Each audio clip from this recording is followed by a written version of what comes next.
All right, everybody, welcome to NorCal Sports Network.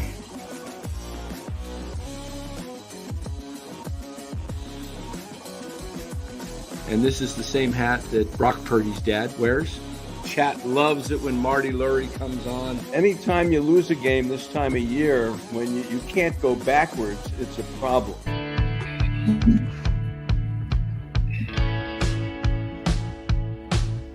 All right, everybody, welcome on in. NorCal Sports Network. What a ball game tonight. We welcome in Frank Red. What a game, guys. 24 points down in the third quarter and win by 21. We're going to get into this. Let us thank our sponsor of this show, Chapman Law Group. Chapman Law Group, located in Marin, licensed in all of California. Check out Chapman Law Group. Give them a call at 415-613-9483. Let them know NorCal Sports Network sent you. Chapman Law Group, whether it's a personal injury situation or just some documents you need, or you got it out for somebody, you want to sue their what? Whatever, give Chapman Law Group a call. All right, guys. Hey, what a game. What a game, guys. I mean, this was a game. Let me get rid of these guys here. The band there. Los, welcome. Frank, welcome. What's up, gentlemen? A lot of anticipation tonight with Jimmy Butler making his debut, and he did not disappoint. Give me your rundown. Start with you, Los. What's your rundown on this game? Well, you got three OGs here tonight that have seen a lot of basketball over the years, and 24-point leads are not what they used to be, right? Absolutely. Yeah, I mean, this was more than just a win. This was Jimmy's first game. I think from a mental point of view, it wouldn't have been too good if they would have lost by 20-plus points in Jimmy's first game. You know, seeing all these threes going up and giving up a bunch of threes, Jimmy would be like, oh, okay, this is how it's going to be. But to be able to turn it around that extreme, and you saw the energy of the bench, you saw the energy of the team once they started getting back in the game. They all of a sudden started playing better defense, and that'll do that to you when you start making runs like that. So real good win for Jimmy's first game. He did what he was advertised to do, which is when another team is kind of making runs, you know, being able to get to the line and get points and stop those big runs that other teams make. So real good win for the team tonight. Frank, what was your take on it? You've been watching ball a long time. You've seen Jimmy play with Chicago and Minnesota and Philly and Miami. How did he look to you tonight? I think, like Lo said, Jimmy looked like Jimmy. You know, one of the things that the Warriors wanted to do in acquiring Jimmy Butler was they knew that he would get to the line a lot. And that is one function of your defense when you can limit the opposition's possessions. Because teams this year have been able to get on runs on the Warriors. But when you are stopping the ball and going to the free throw line, it deconstructs the opposition's offense. So they get consistent scoring in a multitude of ways from Jimmy Butler, but it also helps their defense. But I think this game actually, even before Jimmy Butler, was just one of those games where superstar players act like superstars and coaches get the credit. And there's nothing wrong with that because sometimes coaches do things that are miraculous that help the team. But this was a Stephen Curry's game. In the third quarter, Chicago could not stop him. He scored 19 points, 21 points in the third quarter. Actually, 24 points in the third quarter. So I'm happy the Warriors won. It was a great team win. They rallied around Curry.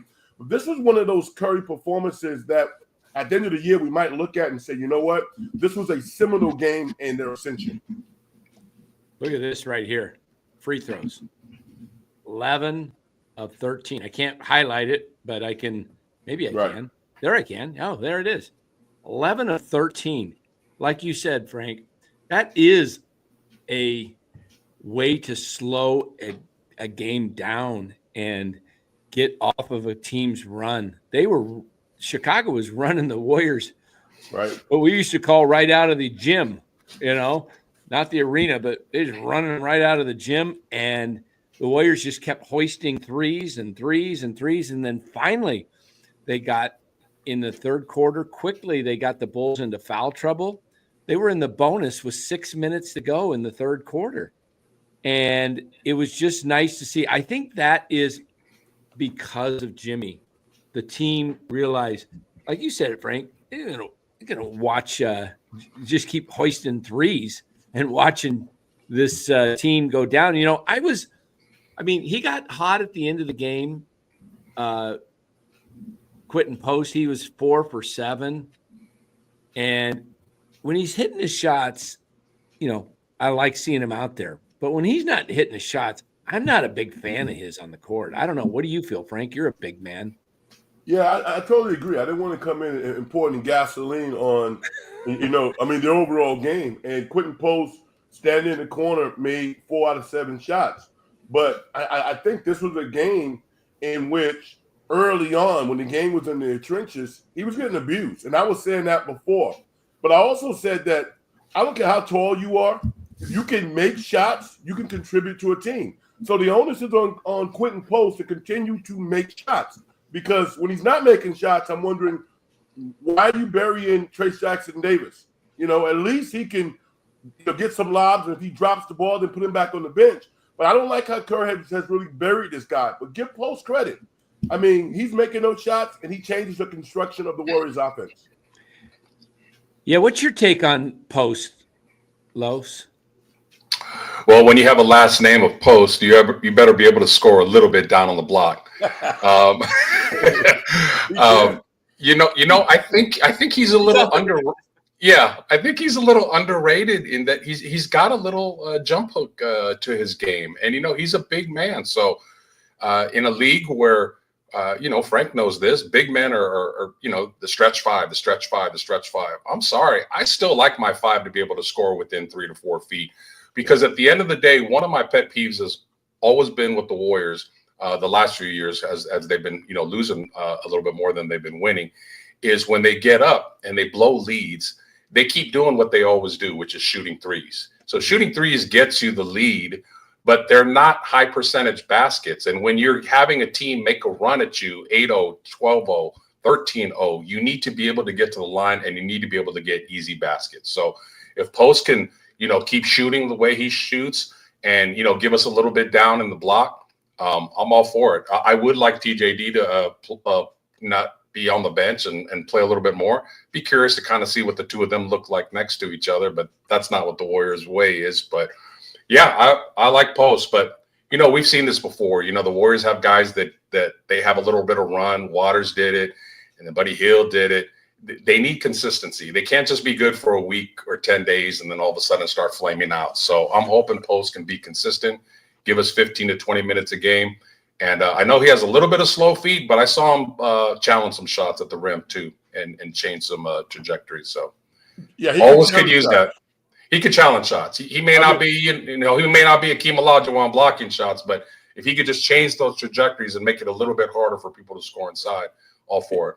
It's interesting because these forwards are playing with literally one of the 5 greatest post defenders in the history of basketball with Draymond Green. And Draymond Green is not that big a guy. I've actually stood next to Draymond. But Draymond is a master at using his feet and his hands and his forearm.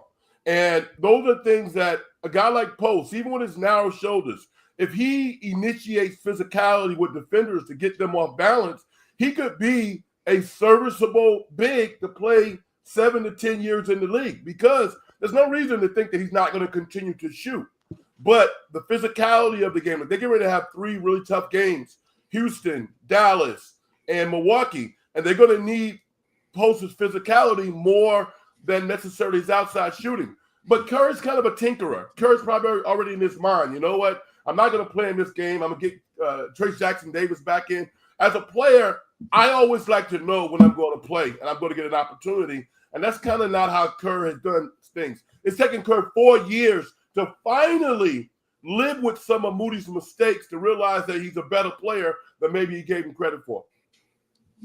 Yeah, I looked at this game and, we were down a lot, especially Lou, who's in New Orleans watching down there for the Super Bowl. We've been down on pods as he's called him Bozo. But I got to give credit where credit's due. He's really turned things around the last few weeks. And I think a lot of his difficulties in the beginning of the season had to arise from wearing a mask. I don't think when you got a broken nose, you're probably not seeing peripheral vision, all that stuff. You're probably not, everything's going great. And then didn't he have a wrist injury or something as well, or something going on? But he really looks good. And I was thinking the combination, they said it tonight, the combination of Butler and Pods out there, two guys that, guard forward, whatever you want to call them, can really rebound their position. And they need rebounding, because if you remember when we did our preview show before the season started, and we kind of all talked about, what we thought the team would be. One of the things I said is the Warriors have always, had trouble clearing defensive rebounds and giving teams shot after shot after shot. If the Warriors can host up more shots than their opponent, good chance they're going to win. But they give up so many offensive rebounds. And since they really don't keep a lot of bigs on the floor, that means the guards are going to have to rebound. And Butler will probably bring a little bit more rebounding from his position. And Pods is a very good rebounder. So, he does the little things. I don't think he's a great three-point shooter. Lord knows we have enough of those. So I like when he goes to the rim. Like they were saying on the broadcast, the Bulls are not a team that defends the paint very well. Why are you giving them a break by settling for threes? And, that second quarter was ugly, and that's why. And Pods was one of the guys that, pump faked it. He went to the basket and he got a layup. That's what you need to do. Yeah, I'm looking here at the box score tonight. Draymond played 32 minutes. Jimmy played 29, which is nice because hasn't played a lot. That was his first game, I think, since January 21st. So he'll work himself back into – I'm sure Jimmy down the stretch, he hasn't played a lot of minutes this year because of the suspensions and injuries. He's missed a lot of time. He's probably going to be able to go 35 a night coming up here probably after the All-Star break. I would think he'll be hitting the stretch run. He'll be playing quite a bit, and it won't even really wear him down. That's a plus. You're not only getting a plus player in Jimmy Butler, but you're getting somewhat of a fresh Jimmy Butler. And if Kuminga can come back and be 100%, the freshness of his legs, anything can happen. I like what I saw tonight, just the professionalism. Frank, I want to get your thoughts, and both you and Los.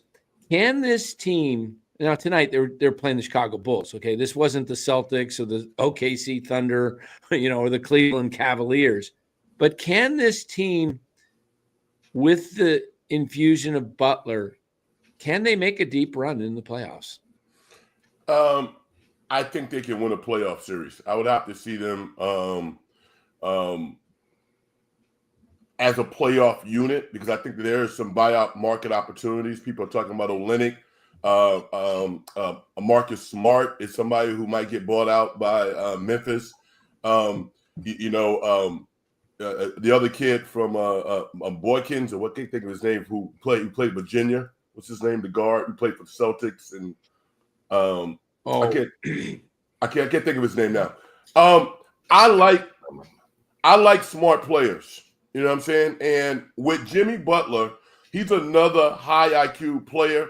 Loach, you talked about Pods. You know what? I root for Pods as long as Pods is not trying to be somebody he's not. The less he talks to the referees and the more he just utilizes his God-given ability, he plays pretty good basketball. And nobody's not going to say that he's not high IQ and he's not tough, because he is. And I think he showed that tonight. He showed his value. So I just like smart teams. Give me a smart team that plays hard every night.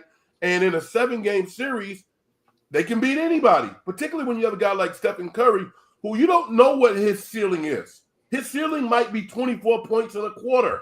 He can break your heart. So this was a great start. Draymond was able to be Draymond tonight, making those nuanced, oriented passes, playing good, solid defense, holding people accountable. So I don't want to get beyond myself, but I tell you what, this is a team as constituted with the opportunity to get better. that no one's going to take lightly because they're so damn smart, man. Yeah. Yeah. Was this the guy you were thinking of, Frank? Malcolm Brogdon? Yes. Okay. Yes. Marcus Smart or Brogdon might be added potentially. Yeah, that's a great point, Frank, because I think when you think about the Warriors championship runs, you just think of the high octane offense, the underrated defense, but they were always very smart teams. They always had, veterans, and even their younger players were very high IQ players. And I think what Jimmy's going to bring to the team, and you kind of saw it when they, started getting the lead and Draymond threw a ridiculous length of the court pass and it was over Jimmy's, and Jimmy got mad. Mm-hmm. Jimmy was like, we don't need that. And Jimmy's the type of person that he is a veteran. He is going to hold people accountable, even Draymond, and say, that's not a smart play. We need to keep doing what we're doing to keep a lead. So I think that the IQ aspect of things, and you're going to have another veteran player that's going to hold people accountable. Maybe even Steph. I wouldn't be surprised if Jimmy is like, hey, Steph, like you're not feeling it tonight from 3-point land. Like, let's do something else. There's a lot of ways to win games. And I think the Warriors, sometimes when they get in trouble, is they think that they can only just outshoot a team by the 3-point basket. They got guys that can go to the basket and do some things. So I like the versatility now with the club, and we'll see where it goes. And it takes the ball out of Buddy's hands. Buddy has to do less. I love it when Buddy has to do less. Yes. You got to wait till Jimmy gets fully acclimated. Probably sometime around early March, final stretch drive. These, you're looking at 30 games left. They're 26 and 26. So they've got 30 games to go. If they go 20-10, they match their record of last year at 46 and 36. 20-10, I don't know if I think that's doable. I mean, they were 12-3. I think you're better equipped. It's just going to take some time to adjust. But the one play where Jimmy got knocked over on the screen was setting for Steph, and they just ran right through him. He doesn't know all the plays, but he knew that one. I liked what they were saying on the broadcast. Jimmy knows how to really call attention to himself without and smart player. That you're in a bonus situation, and plus he's a 14-year vet, and he's known for getting to the line. There's that reputation that follows certain guys. James Harden, he has it. Jimmy has it. Luka Doncic has it. The guys on the Lakers, they get the call.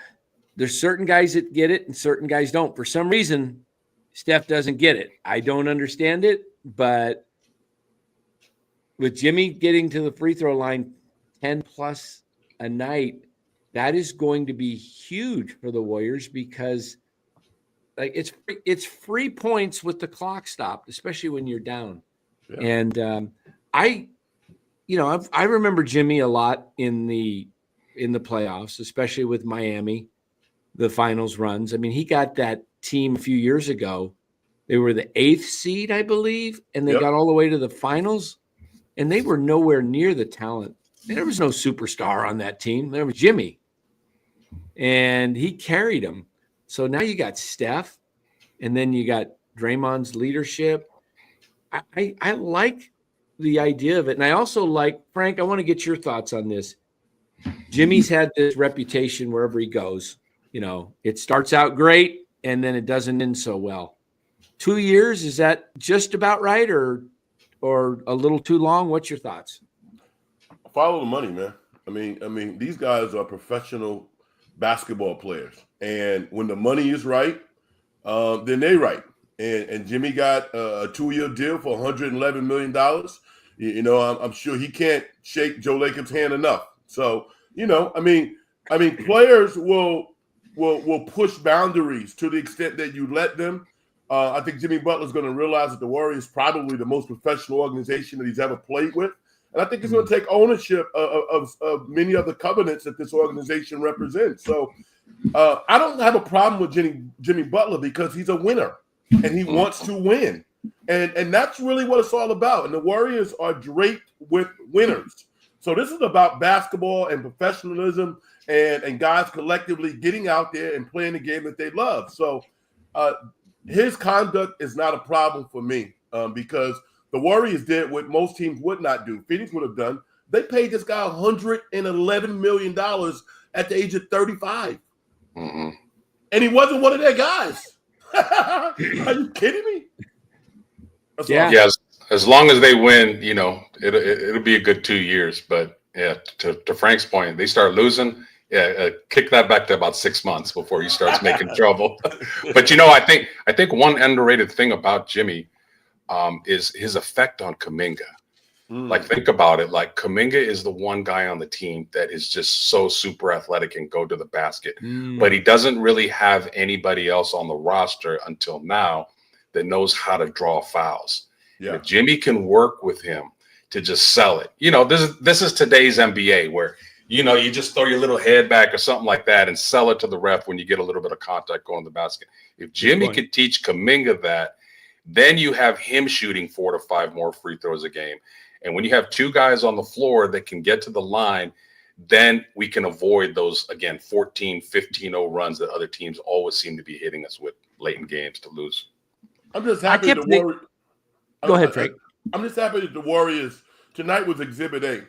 Why they were unwilling to give a first-round pick for Vukovic. That's it. I mean, you got a big guy who's a good player, but a non-defender. You don't give up a first-round pick for him. So, right. I mean, I was happy to see that. Go ahead, Dan. I'm sorry. Yeah, no, I was just going to say, I was watching the game and I kept watching Jimmy on offense, and a lot of times he was just down in the corner and he was just trying to, I've been in that situation where you're just learning an offense and you're really not sure what to do, but at the end you figure it out. It's basketball. But I kept thinking to myself, wait till he gets 10 games in. And now you've also got the All-Star break. So he's got time to get acclimated with film, and he could look at the motion, the Warriors offense. He could figure out certain techniques and patterns where guys are going to be. When he gets this offense down, and I want to ask you this, both of you guys, do you think that Kerr needs to make some changes to the offense specifically for Jimmy? You take it, Los. Well, yeah, I mean, he's an isolation player. So, I mean, he's not Kevin Durant as far as being able to get buckets easily, but he can't get to the line, as we've been talking about. So, yeah, I think he needs to tweak it and have it a little bit so maybe when it's crunch time, we're not just running Steph off of screens and hoping that he hits a three and bails us out. It'd be nice to get a higher percentage basket or go to the free throw line. I mean, that is just one thing the Warriors have not had the last few years, is just being able to stop those runs and get those easy baskets. So, yeah, I think they could tweak it a little bit. I totally agree with that because Jimmy Butler is three things. He gets foul calls. He's an excellent free throw shooter. He doesn't turn it over a lot. So within the end of your shot clock, worst case scenario is you shoot a shot and you don't make it, but you don't get these on-ball turnovers where teams are running out.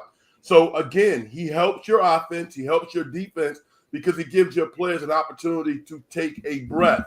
And, yeah, I mean, he's Jimmy Butler's one of the top 10, top 12 half-court forwards in the league. I mean, he's tough. So, I mean, Kerr needs to do that. I think he will because it's beneficial for the Warriors. Let me ask you this. Let me ask you guys this. Yeah. 1 point game. Warriors are down 1.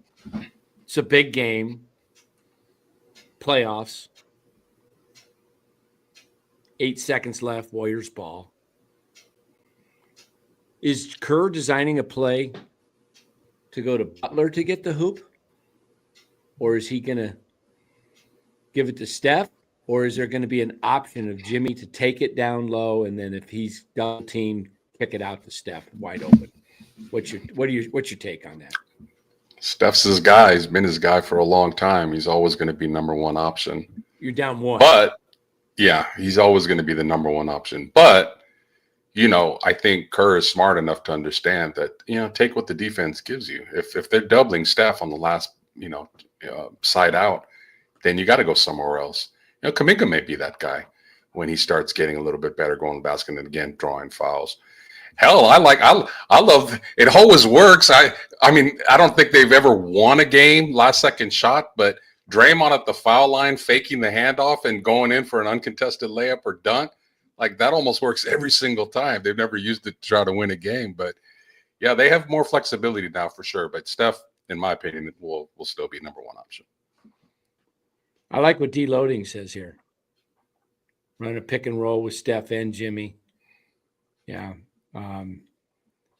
Yeah, it's fascinating because Jimmy is a guy that is going to get his shot, and he's hopefully going to make it. But if not, very good chance he gets fouled, especially if it's a home game.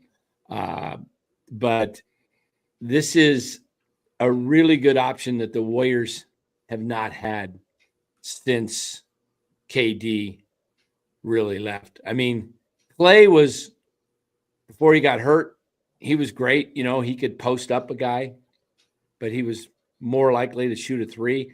Jimmy Butler he's not much of a 3-point shooter, I don't think. I mean, he can make it, but that's not his game.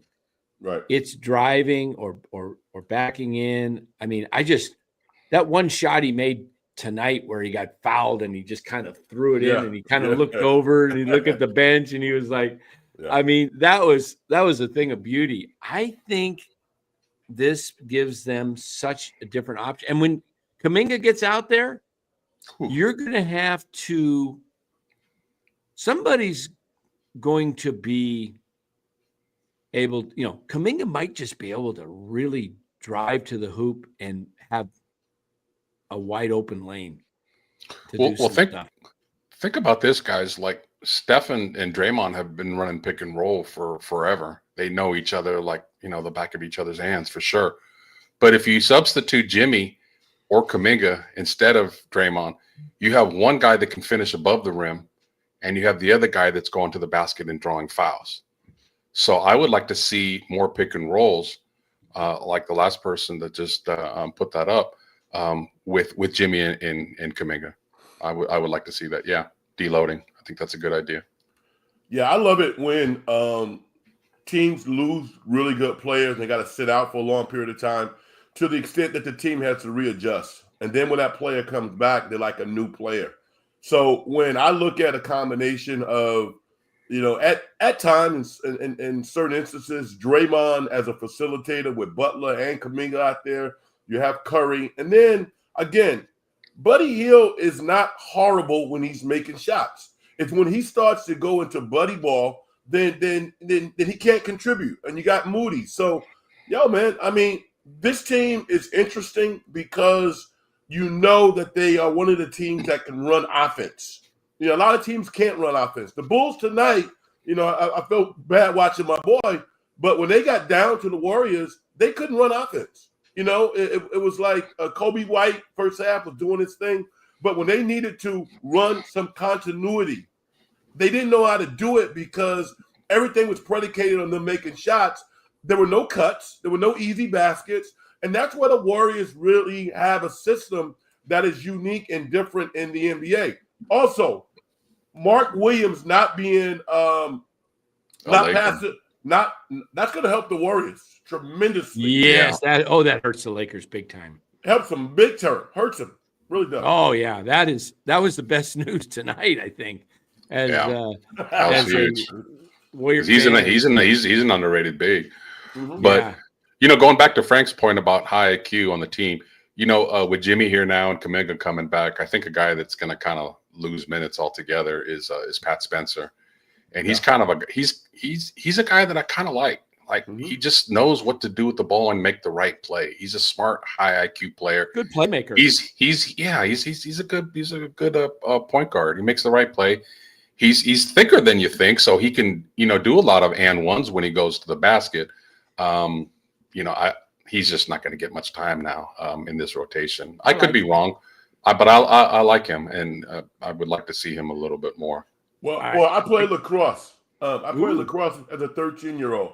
And Pat Spencer's obviously, an all-pro caliber lacrosse player. Lacrosse is a lot like basketball in that it's a playmaking game. And instinctively, you're looking at not only the next play, but the play after that.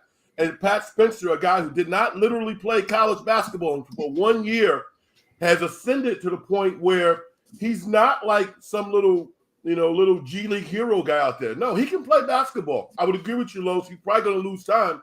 But I think if he continues to kind of work through the pro game, maybe hone his body up a little bit, I'm not going to say he's Todd Jerome, who Dan know that I've always liked.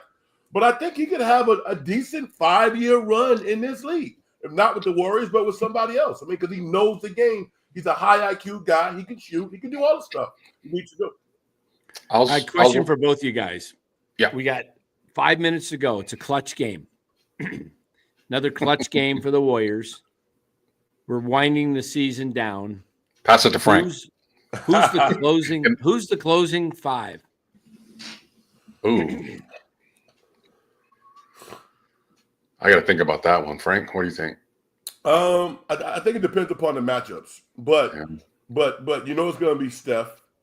It's going to be Butler, probably Draymond, and the other two positions. I think it depends. Kerr has a high level of confidence in Looney. That's for damn sure. So Looney could be a fixture.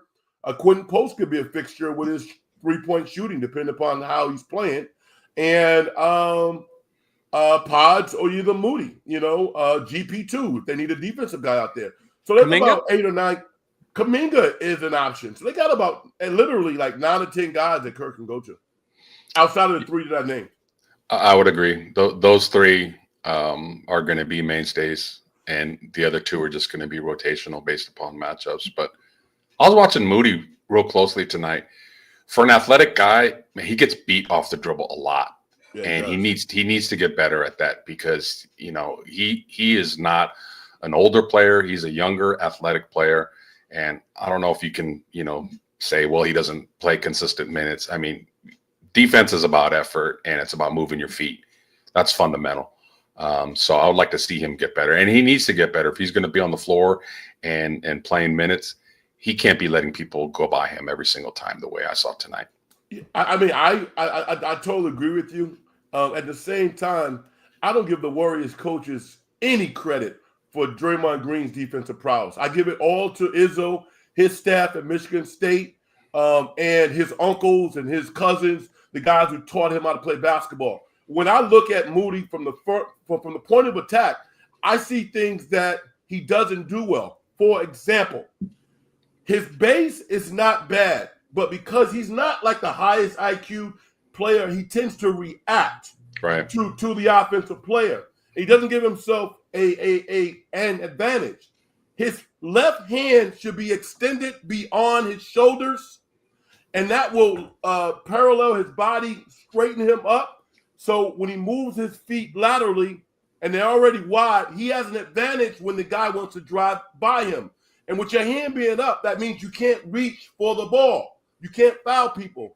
So there's some fundamental things that the Warriors staff should be educating these guys with that I don't see. I see Pods doing it. I don't give them any credit for that. Yeah. I give Pods his college coaches, the guy from North Carolina, his head coach is an excellent defensive coach. So Moody's IQ is not quite there, particularly defensively. But fundamentally, there's some things that the Warriors coaches, I don't think, are teaching him that he needs to do that would help his game. And that frustrates me. Was when Mike Brown was here, Frank, was he a good teacher defensively, fundamentally, better than what they have on the staff right now? I think what he did was he held guys accountable. Yeah. I can't compartmentalize every player because my memory, I don't remember that. But structurally, Mike Brown held guys accountable in terms of where they were supposed to be in terms of spacing. Moody didn't play a whole lot, but that accountability meter is why he got fired in Sacramento, because it was like he was like, you know what? You guys are shit defensively. I'm not going to stand for it. This is what you're supposed to do, De'Aaron Fox or whomever else. And they didn't like that, and they ultimately fired the guy. But structurally, Mike Brown understands defense. He does. I think a guy, you mentioned Tom Izzo for Draymond. I think a guy that helped Draymond early in his career had to be Ron Adams. So he was a defensive guru with the Warriors. I don't doubt that. Yeah. Yeah. Unfortunately, he's not really around coaching anymore, but he was excellent with with the Warriors. The Warriors actually, when Ron Adams was around, were one of the top 5 defensive teams in the league. Yeah, I got a quick rundown story. Okay. This is unbelievable. This is how the NBA works. I don't know, about 10, 12 years ago, I'm covering the NBA Summer League, right? And I got my media pass. I'm working for KCK, the SAC station. And I mean, at that point, you really had free reign, right? You could sit anywhere you want to sit. So I'm in the media section, and Ron Adams just comes to start sitting down. And he's like, yo, big fella, where you come from? I was like, well, I played at Fordham. I played for Tom Penders and this and that. And the next thing you know, we're like talking NBA shop. I'm like, yo, this is Ron Adams. And literally, he's telling me stuff that I would never repeat to anybody in my life about the league, about players, and it's funny as hell.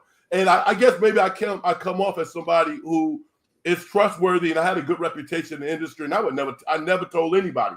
But my point is, you meet people in this industry that will tell you stuff and have conversation with. And that was one of the highlights of my career, literally sitting there for about 45 minutes talking shop with Ron Adams. Great man, great coach. That was awesome, man. That's great. That's great. So, but real quick, Dan, staying with defensive mentality, like Moody's a better athlete than both Pods and, Buddy Hield moves his feet decently when he wants to. He just gets in front of people and gives a little bit more resistance. So, I'm 100% with Frank on that. Like Moody's needs to up his defensive IQ. He needs to work on that. Hey, instead of shooting threes, get with Gary Payton in practice consistently and learn how to, fundamentally have your feet set, be able to anticipate and move side to side to be able to stay in front of defenders. Gentlemen, you know what's funny? I mean, at the beginning of the year, people were looking at GP2 as an afterthought. He's bought himself another 2 years in the league just by going out and playing defense this year. And if I'm the Warriors and I got I signed that guy for another 2 years. Here's what I want to say about GP2. He's a power forward on this team. That's funny. and I want to say about the Warriors in general. I know Steve Kerr's philosophy. I've heard him say it multiple times this year. Move the ball. If you're open, hoist. Anchors away. Right. Can we make a little change to that with guys like Butler and Curry on the floor and Kuminga that maybe get the ball in their hands and let them do something different than just taking a wide open three if you're GP2 or, some of these other guys that just will clang threes just because you're open, Steve. We don't have to take the shot. I would like to see one more pass and maybe a drive to the hoop for a high percentage 2 versus a 35% chance for a 3. Well, I mean, again, I said this at the beginning of the show, and it's not just Warriors related. It's just the game of basketball related. I've never understood when teams are up 16, 18, 20, late third quarter, early fourth quarter. Okay, you got the lead shooting threes. Okay, the other team needs to probably hoist threes to be able to get back in the game fast. But you yourself don't have to shoot threes. Like if you can up fake, get to that mid-range, get to that 14, 15 feet, just increase your percentage. When you have an 18 to 20 point lead, you can trade baskets and you're going to win easily. So the 3, live by the 3 and die by the 3. That's been a long time phrase. And I just don't like the philosophy of shooting a lot of threes when you're up 18 to 20, because it just lets teams get back in it real fast. I don't either. It's funny, fellas. Steve Kerr turned Lindy Waters into the Manchurian Candidate, and then he got and then he got rid of him. I mean, he got this guy so convinced. I mean, so sure of his ability just to take shots because he was open to the point that he didn't realize these are not good shots for you. And then when he started missing these shots and lost his confidence, Kerr got rid of him. So I agree with you, Los. I mean, basketball is a multifaceted game that requires that you do many different things to work towards success. Just shooting jump shots. I mean, even with Draymond this year, Draymond's perimeter numbers now are pretty atrocious. And I think that you got to do something balance-wise. But Draymond's at his best when he's like driving, cutting, setting shots up for other guys. I don't buy into that. I mean, maybe I couldn't play for Kerr because he would want me to do more than I could actually do. But I always wanted to play to my strengths. I want all my players to play to their strength. If you're a rebounder, the hell out the ball. If you're a Jimmy Butler type player, get to the free throw line, make your free throw. So, I agree. I mean, if you're up 18 points, you shouldn't be losing to anybody. Never. No way. And you think about that, Frank, the way the game used to be played 20, 30 years ago. How many times did you see a 20-point lead blown in the fourth quarter? You saw it once in a while, and it happens all the time now. I know. Because teams just keep chucking threes. And it's not just it. Think about it. Like when you're chucking threes and you're missing, those are long rebounds, which leads to fast breaks, which leads to easy baskets. So it's just like, I'm not saying play a prevent defense like in football, but work the ball around. The clock is your friend. Right. Get a good shot. And a good shot doesn't have to, even if it's an open three. Like every time you up fake, that guy is, dudes like to block shots. So they're leaving their feet. Up fake, go by them, get a little 14, 15-foot shot, or go to the basket and get to the line. Because I'm telling you, like shooting threes up, just watch the game. And how many times, if you watch an NBA pass and you're watching how many teams that blow 20, 24, 25-point leads just like that because they keep shooting threes. I want to show you guys something that's pretty remarkable stat-wise. The Warriors won by 21 tonight, right? Yep. 132-111. Let me show you something that's very fascinating. They got 19 threes, so 57 points off threes. Chicago got 50. Wait, is that right? 19 times 3 is, 57, and 17 times 3, 51. So they got 2 more threes, 6 points. They 1 point extra for the free throws for Chicago. They made 24. The Warriors made 23. But look at this stat right here. 2-point field goals. 45. They were 45 for 90 total on the night. Right. So 45, that's so that's their total. That's their total amount of shots, right? They took 90 shots that's their tonight. total. That's their total. Yeah, that's their okay. total. So that's a little bit of a problem. They won the game. I'm not here sitting and being nitpicky on them, but they had 90 shots and 48 of them were threes. Right. That's more than half. And I get it. They're a 3-point shooting team, and that's their identity.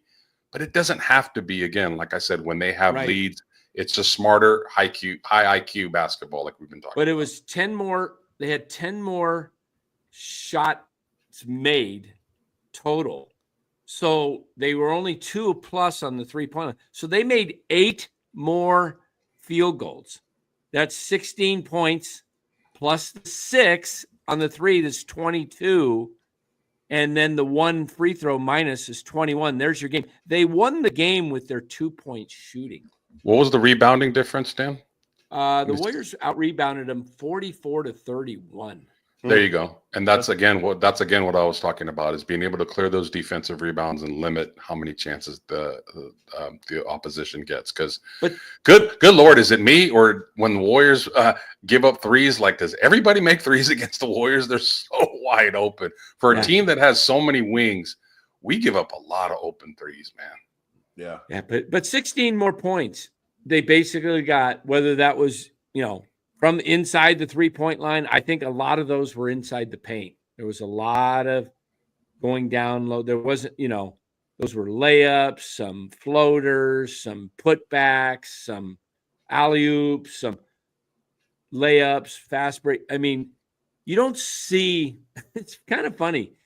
You see a few a game where guys shoot 18-footers, right? 15 to 18-footers. But it's either whatever the 3-point line is. What is it, like 24, 25 feet out there? Or it's a within 6 to 8 feet.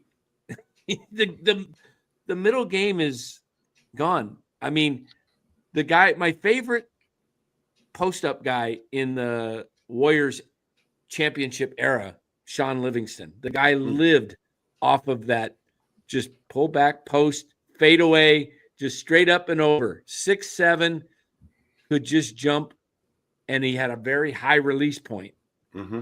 And Livingston was, in fact, I keep saying this, to me, this past week with KD turning down the Warriors, he gave up his statue. I would give it to Sean Livingston out there. And I think Sean Livingston is a great Warrior. In fact, he's part of the Warriors executive office now. Sean Livingston was, to me, the unsung hero of many of those championship teams. Yeah.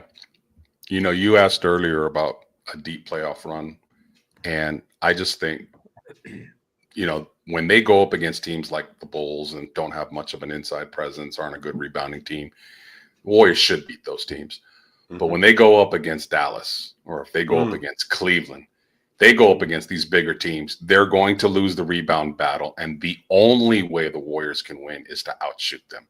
Yep. But when they play these other teams that are not that big, then they could be kind of on equal footing on the rebounding battle, go to the basket, get to the line.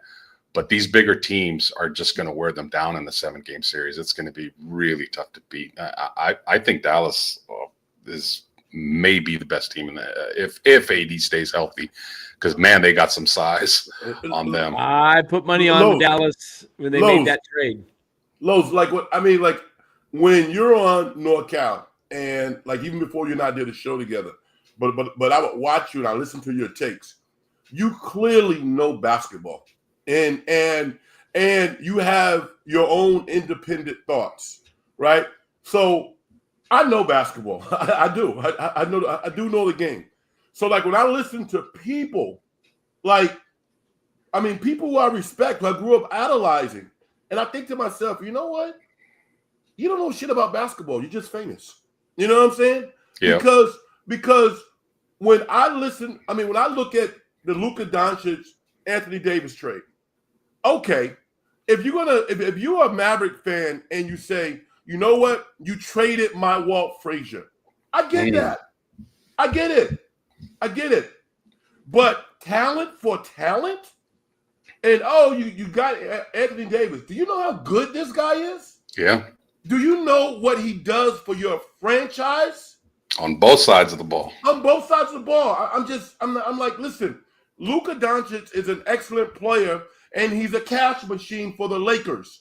That's why they wanted him, right? But this idea that there is this reservoir of talent between Luka and Anthony Davis is one of the most ridiculous arguments I've ever heard in my life. Well, we say this on the show based on with the Giants, the baseball team. Frank, is there are casual fans, and then there are fans that know or have played the game and understand the game. Yes. Look, when Monte Ellis was traded for Andrew Bogut, Warrior fans went crazy. They booed the owner at Chris Mullin, or I forget what event it was, but Rick Barry's. Thank you. Yes. Yeah, they booed the hell out of Lacob. And you know what? They were not winning no championship with Monte Ellis. He may have been the better player.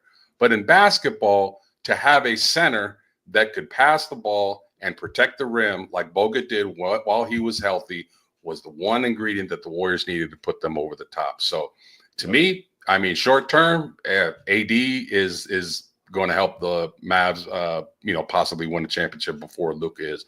I love Luka's game. Don't get me wrong. But you know what? What if he's another James Harden? Just a guy that puts up a lot of points, a lot of stats, but doesn't help you win championships. Because to me and to us on this channel, we always talk about, is this player going to help you win championship? Yes or no? Do they make players around you better? That's what it comes down to. Here's the thing about the Lakers. The Lakers are not only synonymous with winning championship, they are synonymous with having great leaders, right? The quintessential leaders who would hold people accountable. And I'm like, Luka, dude, as great as you are, if you don't defend your position, you cannot tell your teammates nothing. They won't listen to you.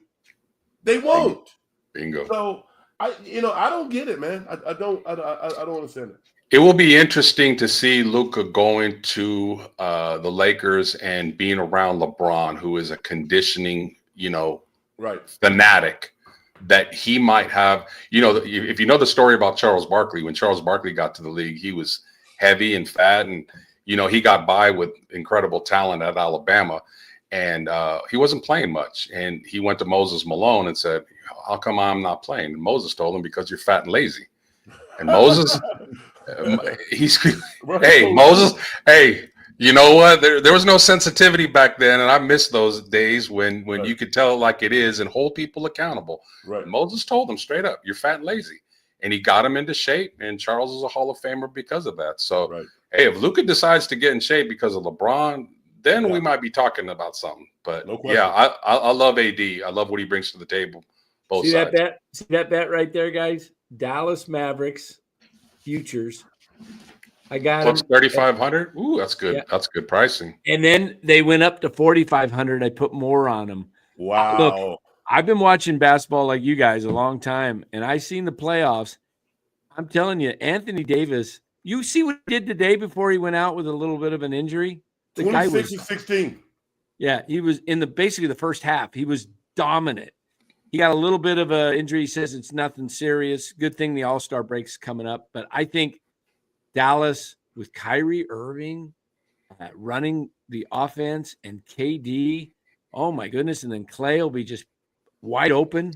I would back that. I would back that bet up, Dan, and bet them to win the Western Conference. You'll still get good odds just to hedge it, because if they go up against Cleveland, Cleveland might be bigger than them.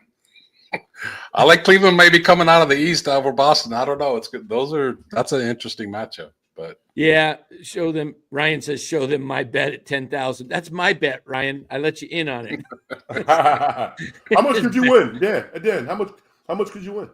The Warriors, I had you can win 1,000 for $10. Okay. If And they you bet win on it. how much on Dallas? How much you bet on Dallas? I ended up putting 40 down on Dallas. Okay. But All the right. first bet I can win 1,000 on $30, and then the other 10 could win me 5. They were plus 5,500 or something, so I could win 550. That's sweet.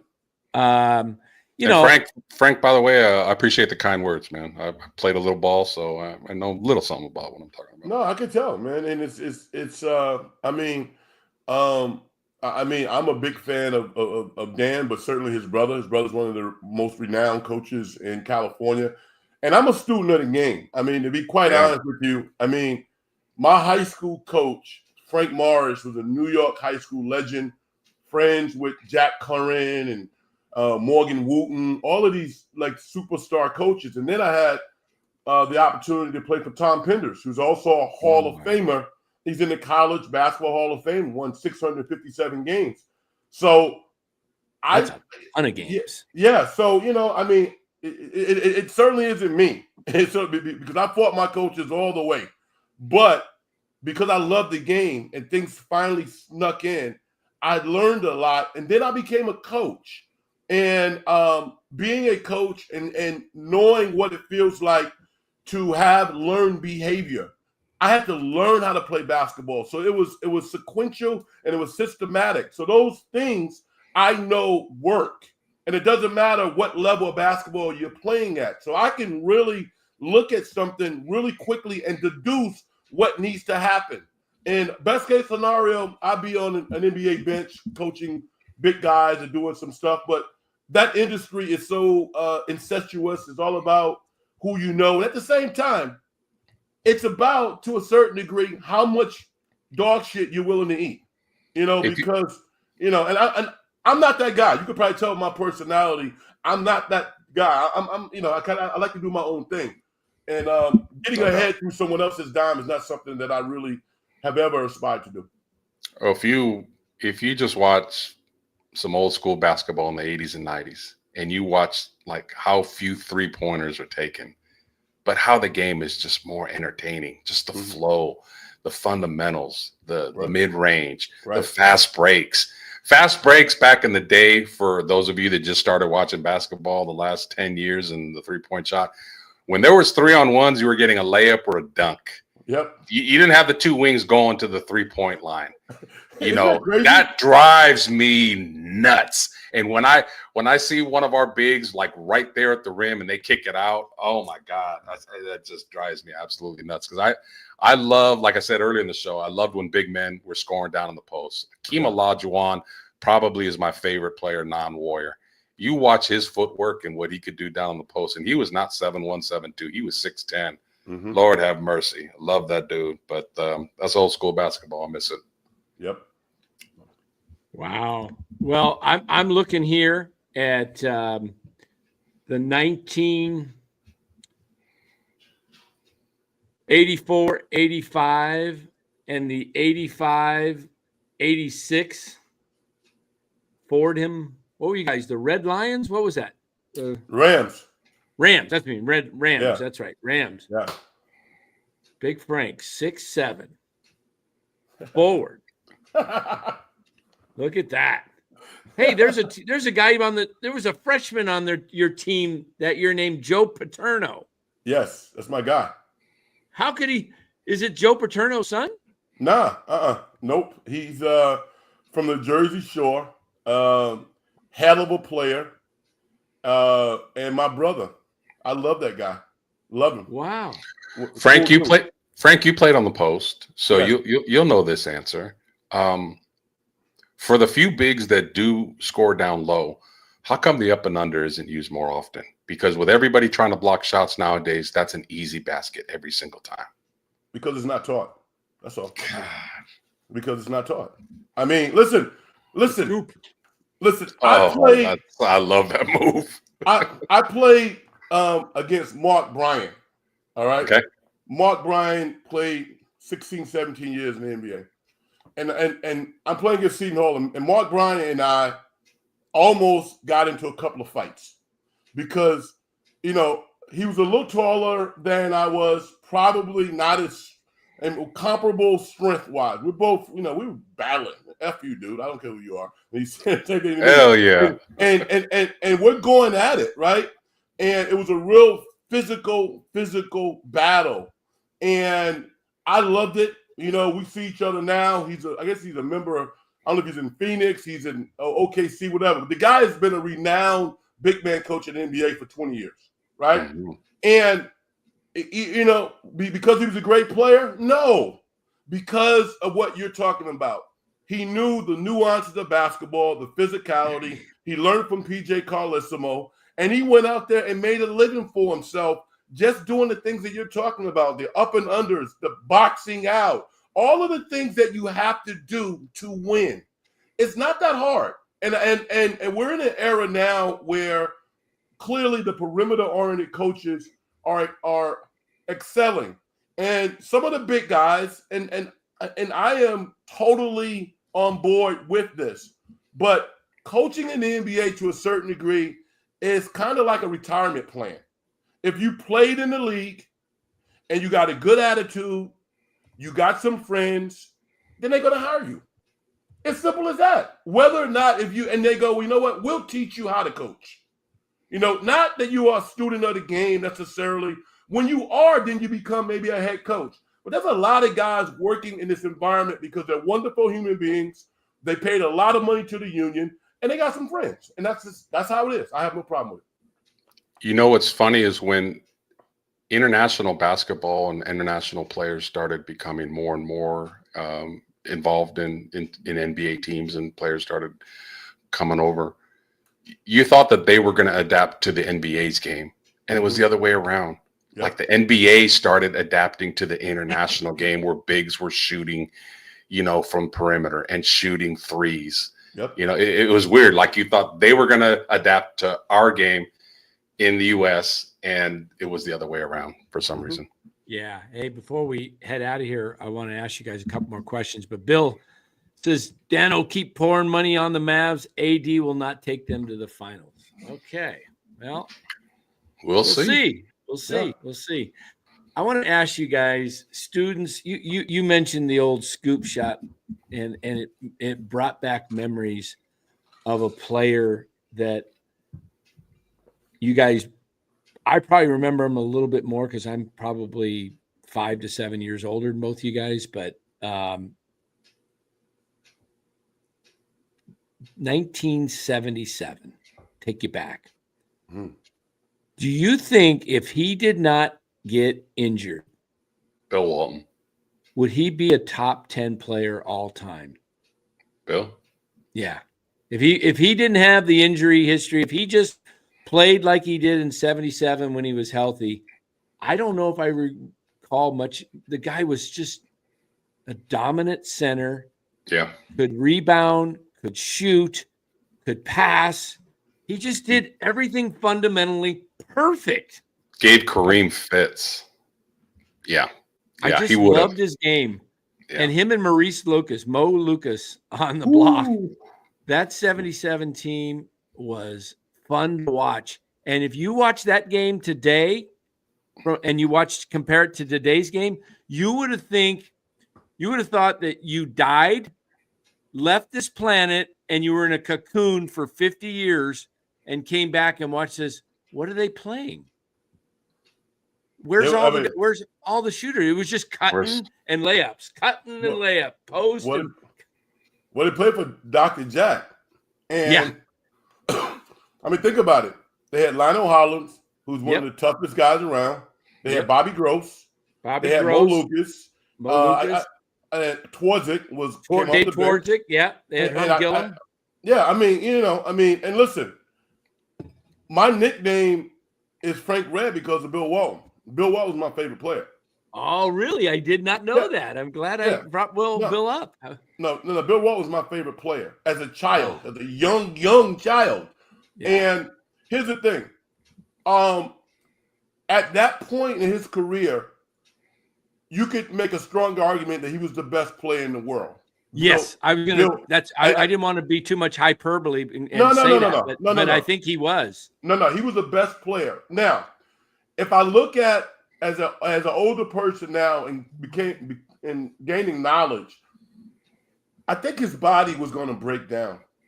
You know what I'm saying? Because his lower extremities were not real strong. Although I saw him as a Clipper, and he was a big man. You know, he kind of grew into himself, but he was kind of a station-to-station type of guy who just was filled with nuances. So I don't know. I think at the end of the day, Kareem Abdul-Jabbar continued to ascend. And as Kareem got older, his level of play never dropped off.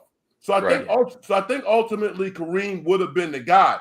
But at that particular point, that moment in time, for that short period of time, Bill Walton was the best player in the world. Well, Nate Thurman was a little before my time, but how good was he? He was before my time. Awesome defender. Yeah. He gave Jabbar the most trouble of any center. You asked Kareem, he said, who was the toughest guy that guarded you? He said, Nate Thurman. It was unbelievable. You think about the centers at those Bill Russell, Chamberlain, Kareem, Walton, Nate Thurman, big men. I mean, just they did their work down low. They did their work down low. I want to ask you guys this as we close. Tomorrow's the Super Bowl. We're talking about Bill Walton. We're talking about Abdul-Jabbar. They both were greats in college at UCLA. UCLA won the championship in 64, 5, 67, 8, 9, 70, 71, 72, 73, and 75. And then the last one was 1995. So they won 1, 2, 3, 4, 5, 6, 7, 8, 9. I think 75 was still with John Wooden, wasn't it? That was against I think it was. So they won 10. Yeah. Was that good for college basketball? And is the Chiefs' dominance in the NFL good for the NFL? Two-part question there. I don't know. It depends who you ask. There are some people that love dynasties and love a team to have a bullseye on them, and everybody kind of root against them and hate them. The way the Chiefs have won leaves a lot to be desired. I'll just kind of leave it at that. But no, I mean, like the UCLA dynasties I think it was good for college basketball at the time. It wasn't the most watched game that game in this was it the Superdome against Houston? Houston finally broke their streak against UCLA. Yeah. So yeah, I think for college basketball, I think it was. I don't think there's anything wrong with that. On the pro level, the professionals, the way it's set up, with the worst teams drafting the highest, it's set up to have a little bit of parity. So you'd kind of like to see a little balance. And we talk about that with the Dodgers doing what they're doing now, Dan. I don't know if that's good for sports when like a handful of teams absolutely have no shot to win a championship. I don't think that's good for the game, in my opinion. Totally agree. Okay. I think it was good for college basketball for this particular reason. That was during the time of the proliferation of black athletes had an opportunity to go to major college teams. And because UCLA was excellent academically, they were the shining star. They had the quintessential coach in John Wooden. I think it ushered some of these universities who were slow in visualizing a construct of a team that was multicultural. And that's what I look at. I think people looked at UCLA and they always had, well, not always, but over a period of time, they developed this, this mixed team where you knew consistently they were going to have some talented black guys and some talented white players. And I just think if I'm a minority and I visualize myself playing for UCLA, playing for a major college, and getting a college degree, that was something to aspire to. So from that perspective, I think that it was good for college basketball. With regards to NFL, I don't necessarily think so when there's a controversy around calls. The NBA, the NFL is really about money. And they do a great job marketing. And the way that they kind of, weave those relationships, to me, pisses me off, to be quite honest. So I don't hate against the Chiefs, but I'm going for Philly. I want Philly to win. Yeah. All right. Well, I want to get to that. Bill, thank you. Thurman, yep. 15 points, 15 rebounds. Great career. All right. So Dan, if I could, sorry, just add one little quick point on that college basketball. You almost had dynasties in the 80s with Georgetown and Houston. And was there anything better than NC State knocking off Phi Slamma Jamma in a four corners, completely different styles of basketball? If they played 100 times, Houston wins 98. Yep. And then Georgetown was just a juggernaut. They play Villanova and Raleigh Massimino. Villanova shoots like 71% from the field and win that game. Unbelievable game. Yeah. College basketball is great. It's fantastic. To me, it's not what it was with the NIL and everything. I liked it the way it used to be, but I want to get to two things. We'll do our Super Bowl. We'll do our player of the game for the Warriors. We'll do our Super Bowl pick, but I got a trivia question, and Frank, you cannot answer this because I know you know the answer. Okay. So Los, what high school did Lou Alcindor attend? Power High. Oh, you got it. You got it. Power Memorial. You got it. Yep. Power Memorial. Yep. I didn't think about it. What city it was, right? New York. Yep. Catholic. Catholic. I think was it Frank? Was it an all boys school? Yeah, I'm pretty sure it was. Yeah. Yeah. Man, you put me on the spot, man. I had to I can't believe you. I knew Frank got it. I mean, that's Frank's backyard. So, but yeah, what a great name for a guy like Lou Alcindor. Power. I mean, the guy was. Go back and watch him at UCLA.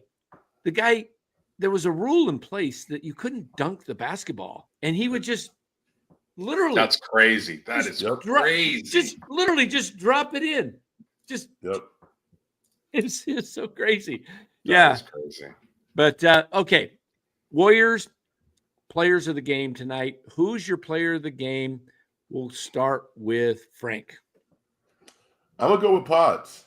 I think Pods was another guy who was a star in his role, and as the competition gets better, they're gonna need guys to kind of give Curry a blow and have someone who can do a lot of different things that leads to winning. So I really like how Pods played tonight. He's my star of the game. Los. Well, the easy answer is Steph and Jimmy, and I don't like to give easy answers. So I'm going to say Quinten Post. He started the game well, got him off to a good start, and he came in didn't really see him in the second and third quarter, and came in the fourth quarter, and he hit some big shots. He hit some big shots and cleared some rebounds. So, good for him. All right, so you guys left it up to me. This is what you call – Oh, just gave you a layup, man. Don't blow it. T-ball. There you go. T-ball. Steph, how can you not? 24 points, third quarter. If you want to go Jimmy was key, just getting all those free throws. I'll put them both together, and I'm looking for many more games together with these two guys. So tomorrow, guys, we got the Super Bowl coming up. BETR, top right-hand corner. That's Better, the official daily fantasy sports of NorCal Sports Network. You got to go sign up. It's a ton of fun. You get a $250 match if you use the promo code NCSN, or click on the link in the description of this show, and it'll take you right to the promo. Put in $100 like I did. You get $100 free to play with. You put in 10 if that's what you want to do. You got a minimum of 10. If you put in 10, they'll give you 10, all the way up to $250 plus a free pick. There's so many different props and different things you can do tomorrow. So don't forget, as soon as the show ends, go download Better and put in the promo code NCSN. You won't regret it if you enjoy playing this. You can have other ones out there. Look, you can have, there's several of the different ones that are very similar to Better, but these guys are giving you $250 right now. Take advantage of it. Use the promo code NCSN. All right, tomorrow, Super Bowl 59 in New Orleans. Lou Marson, our own Lou Marson, is down there right now, probably partying it up here at 11 o'clock almost in the Bayou. Who's your pick? Give me a score. And let's start with the guy that got Power Memorial High. But he didn't say Memorial. But we'll give it to him anyway.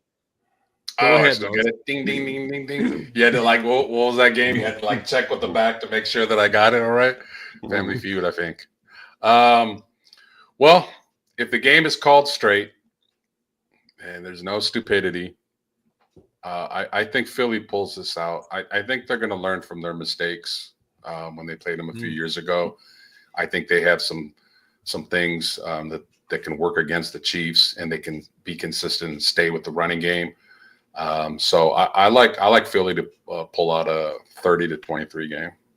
30-23. All right, Frank, the man, the legend.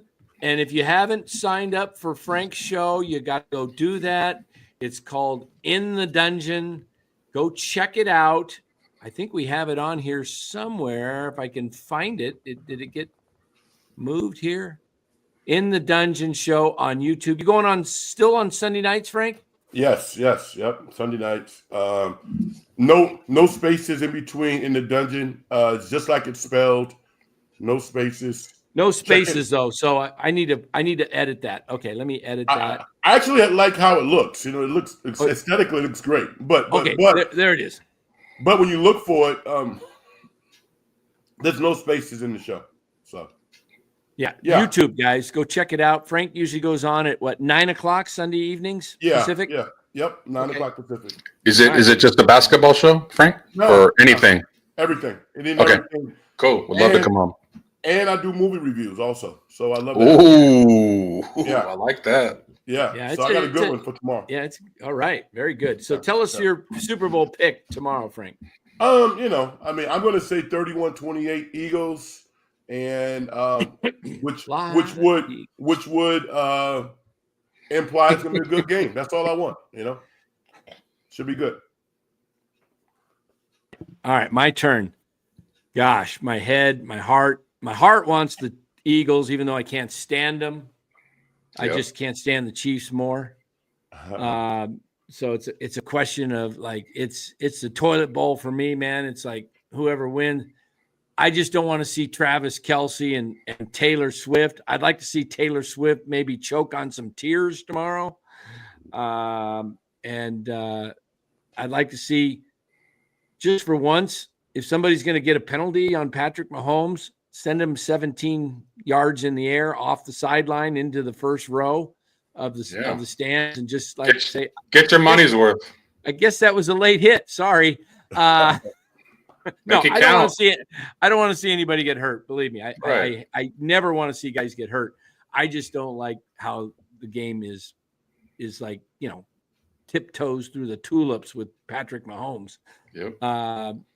Even commentators get a little upset, former quarterbacks, when they see it happen. They're like, oh my gosh, they're thinking what they had to go through. Imagine Joe Montana. Who was it that hit him? Was it Lawrence Taylor or was it Jim Burt? Oh, he destroyed him. Right. Destroyed him. If the Niners won that game, I don't even know if he would have been ready for the Super Bowl. That was such a brutal hit. And today, that wasn't a 15-yard penalty. That was a 115-yard penalty today. Yep. That was brutal. So I'm trying to figure this out, like trying to get in the head of the NFL. Do they really want a three-peat, or do they want this thing to live on and they can find another villain down the road to, here's 2 in a row, and can they do 3? I don't know. Like I say, I'm with Los. If the game is played fairly, I think the Eagles are a better team. They have a huge offensive line. They got Barkley. Defensively, I think they can, Kansas City's not a juggernaut offensively this year. So I think it comes down to the final 2 minutes. And I think whoever has the ball last wins. And unfortunately, it seems like that's always Kansas City. Mm-hmm. Just stay out of the game. Just stay out of the game, NFL. Sports, whether it's high school, college, or pros, it's 2 teams playing. It's not necessarily who is better, but who plays better that day. Let whoever plays better deserve to win the game and call it a day. Yeah. Love it. Philip Coppola says that was Leonard Marshall. I think it was Marshall that hit Montana when he was outside the pocket. In the 90 NFC Championship game. Yeah, in the NFC Championship. Leonard Marshall just destroyed Leonard Marshall. Oh, yeah. It was obliterated him. It was brutal. Boris says 24-20 KC. What is the over-under tomorrow? 49 or 47?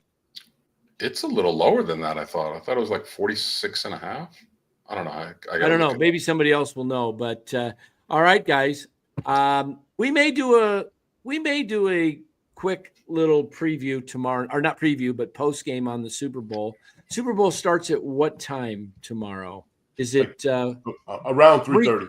Around 3:30. So probably end about 7:30. Mm-hmm. So we'll probably come on for, if you're available, anybody's available, come on for just a quick hour.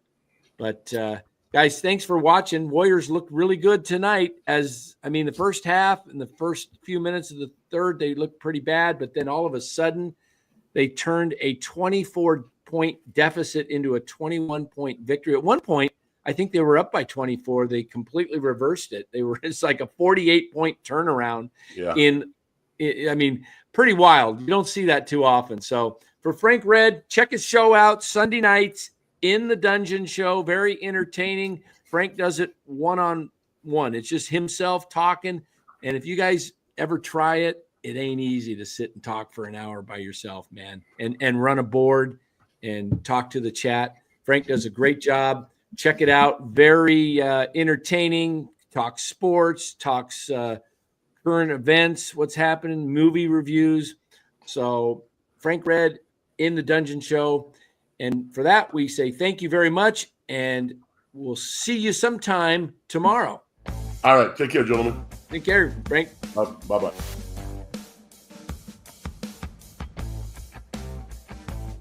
Screen up here. Don't forget to like the show. Give it a like and subscribe. And you know what? I think I hit the wrong band. Which band did I hit? Oh, I hit that one. Let's try the other one. This one. I hit the wrong band. There we go. Get my favorite band on there. Did you delete Frank or he left? No, he just left. He just left. Okay. All right, guys. We shall see you tomorrow. We'll let the band play us out of here.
Thank you.